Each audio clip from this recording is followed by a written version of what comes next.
विधायक के ऑफिस में 2-3 बार गई थी। मैं एक पेपर के लिए दौड़ी हूँ, लेकिन वो मिलते ही नहीं है। पंकज विधायक के बेटे, पंकज विधायक है यहाँ पर, लेकिन वो आते कब है मुझे तो कभी नजर ही नहीं है। मैं लेट देम वर्क, उनको जो भौंकना है वो भौंकेंगे, वो जो मर्जी कहें। उनको पता है कि कांग्रेस पार्टी की लहर है, कांग्रेस पार्टी आएगी, इसलिए वो ऐसे कहते हैं। बात है कि हर एक जो पार्टियां अपने उसमें एजेंडा देती हैं महिलाओं को सुरक्षा के लिए, लेकिन इस देश में महिला कहीं सुरक्षित नहीं है। ये हमारा दुर्भाग्य है। और नोएडा यूपी जैसे क्षेत्र में तो महिलाएं बिल्कुल भी सुरक्षित नहीं है।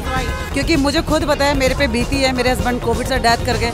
बीजेपी बड़े बड़े सवाल करती है कि 50,000 मिलेगा, ये मिलेगा, वो मिलेगा। कोर्ट में केस लड़ रहे हैं, अभी तक किसी को कुछ मिला नहीं। उनके अपने लोगों को मिला होगा। मैं तो 1 साल से भटक रही, ना पेंशन, ठीक है। अगर आप किसी भी पेपर के लिए जाते हो तो आपको पैसा फेंकना है, तब आपके पेपर बनते। तो बीजेपी में क्या है? कुछ भी नहीं। कम से कम कांग्रेस आएगी तो कुछ तो महिलाओं के लिए होगा ना, अधिकार के लिए। अकेला बंदा कहाँ तक जाएगा बताइए।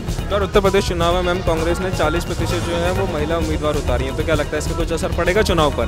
कहीं सेफ नहीं है, बच्चे कहीं सेफ नहीं। क्लास स्कूलों की इतनी फीसें बढ़ रही है, हॉस्पिटल नहीं है यहाँ पे कुछ भी। बीजेपी ने क्या करा आप ये बताइए ना आप लोग। मैम पहला सवाल मेरा आपसे ये है कि प्रियंका गांधी जी ने नारा दिया है लड़की हूँ लड़ सकती हूँ, इस बारे में आप क्या कहना चाहेंगी? देखिए, ये जो प्रियंका गांधी जी ने जो ये नारा दिया है, ये विश्वव्यापी स्लोगन बन चुका है। सारी विश्व की महिलाएं इसको अप्रिशिएट कर रही हैं, और यहाँ हिंदुस्तान में भी, भारत में भी इसको बहुत अप्रिशिएट किया। लड़की हूँ लड़ सकती हूँ, इसका मतलब है कि आज जो है भारतीय नारियाँ हर क्षेत्र में आगे हैं। तो ये नारा एक विश्वव्यापी नारा है। इस बार उत्तर प्रदेश चुनाव में मैम कांग्रेस ने 40% जो है वो महिला उम्मीदवार उतारी हैं, तो क्या लगता है इसका कुछ असर पड़ेगा चुनाव पर? बिल्कुल पड़ेगा। लोगों को जागरूकता आ गई है और सब लड़कियां और औरतें सक्षम हैं कि ये तो बहुत पहले से हो जाना चाहिए था। 33% आरक्षण की बातें करते हैं, पर आज तक किसी ने दिया नहीं। आज प्रियंका गांधी जी के नेतृत्व में अगर ये घोषणा हुई है और उन्होंने पूरा किया है, तो मुझे लगता है आज हर घर की महिला को सामने आके करना चाहिए, सपोर्ट करना चाहिए, और उनको सशक्त महिला के रूप में, नेता के रूप में आगे लेकर आना चाहिए। ये हमारे देश की भावी प्रधानमंत्री बननी चाहिए, और औरतों को बिल्कुल सम्मान और अधिकार मिलने चाहिए बराबरी के। मैम अगला सवाल मेरा आपसे कि विपक्ष लगातार ये भी तंज कस रहा है कि जो है कांग्रेस पार्टी को कोई भी पुरुष प्रत्याशी नहीं मिला, इसलिए उन्होंने महिलाओं को टिकट दी। इस बारे में आप क्या कहेंगी? ये बिल्कुल गलत है, उनकी गलत सोच है।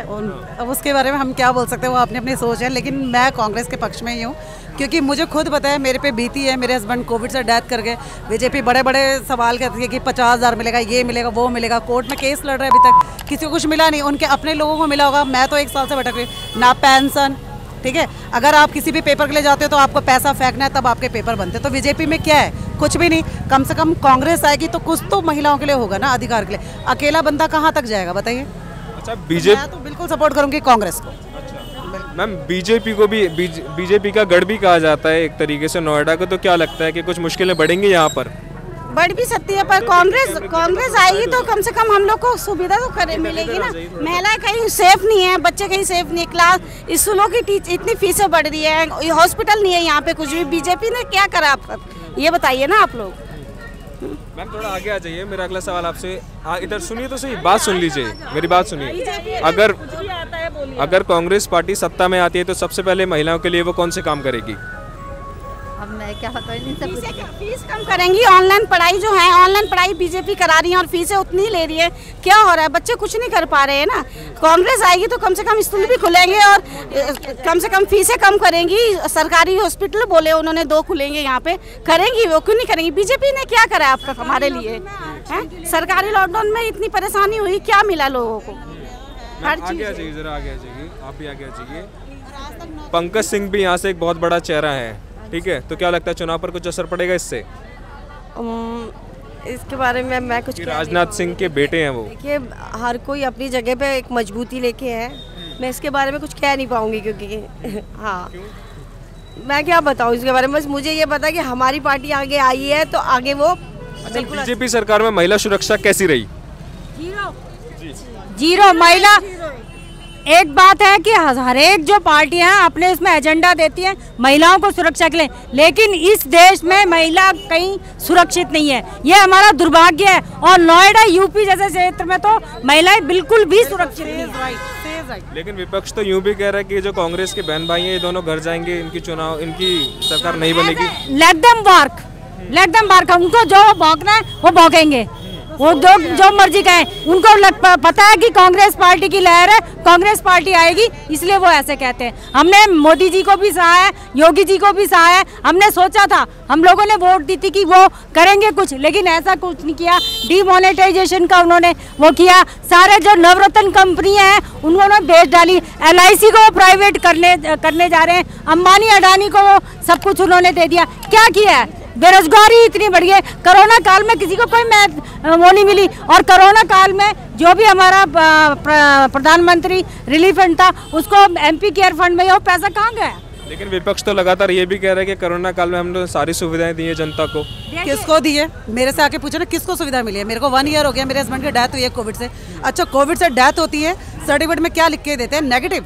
तो कौन का मतलब बंदा जाएगा कहाँ? ये बताओ ना, मैं किसके पास जाऊँ कि मुझे गवर्नमेंट से फैसिलिटी चाहिए? आप 50,000 रुपये दे रहे हो तो मेरे हस्बैंड के कोविड से डेथ हुई, मैं कहाँ से लेकर आऊँ पेपर? आप हॉस्पिटल में जाओ, गवर्नमेंट हॉस्पिटल में आपको शिफ्ट करते हैं, गवर्नमेंट हॉस्पिटल में आप जाओ कि मेरे हस्बैंड की अगर डेथ हुई है तो मुझे कम से कम RT-PCR तो पॉजिटिव चाहिए ना। फिर वो कहते हैं कि नहीं RT-PCR पॉजिटिव है नहीं क्योंकि ऐसा था, तो मैं किसके पास जाऊँ अपने लिए? बताइए। मैं पंकज विधायक के ऑफिस में 2-3 बार गई थी, मैं एक पेपर के लिए दौड़ी हूँ, लेकिन वो मिलते ही नहीं है। पंकज विधायक के बेटे, पंकज विधायक है यहाँ पर, लेकिन वो आते कब है? मुझे तो कभी नजर ही नहीं आया। मैं उनके ऑफिस में कितनी बार गई, आज तक नजर नहीं आते। एक बंदा बैठा है रिसेप्शन में, वहाँ से बात करो, वो कहते हैं उधर जाओ फलाने दिन। कब मिलते हैं मुझे? कि वो राजनाथ सिंह जी के बेटे हैं, इसलिए लोग उनको जानते हैं। उनको यहाँ पर लोगों ने देखा ही नहीं है। राजनाथ सिंह के बेटे हैं, इसी वजह से चुनाव जीतेंगे क्या? बस जीत सकते हैं। इस बार बहुत मुश्किल है कि वो यहाँ से जीते। बीजेपी का सुफड़ा साफ होगा यहाँ से, नोएडा से। अच्छा, सुनील चौधरी भी अपना पूरा जोर दिखा रहे हैं, डोर टू डोर कैंपेन कर रहे हैं, उनके बारे में क्या कहेंगी आप? देखिए, सारे कैंडिडेट अपना डोर टू डोर कर रहे हैं, सब सारे कैंडिडेट मेहनत कर रहे हैं। तो वो है कि अब देखिए जिसका लक काम करता है, लेकिन पंकड़ी पाठक जी का बहुत जोर है, बहुत नाम है, और यंगस्टर हैं और बहुत तेज तर्रार नेता हैं वो, और वो नोएडा शहर के लिए कुछ जरूर करेंगी। अच्छा, चुनावी मैदान में पंकड़ी पाठक जी की किससे टक्कर होगी सबसे ज्यादा? ऑब्वियसली पंकज सिंह से है, लेकिन वो भी अभी पंकज सिंह जी वहाँ से हारेंगे। लोगों की ये सोच है, लेकिन हमारी ये सोच नहीं कि पंकड़ी पाठक अपने में सक्षम है, वो ये सीट निकाल के रहेगी।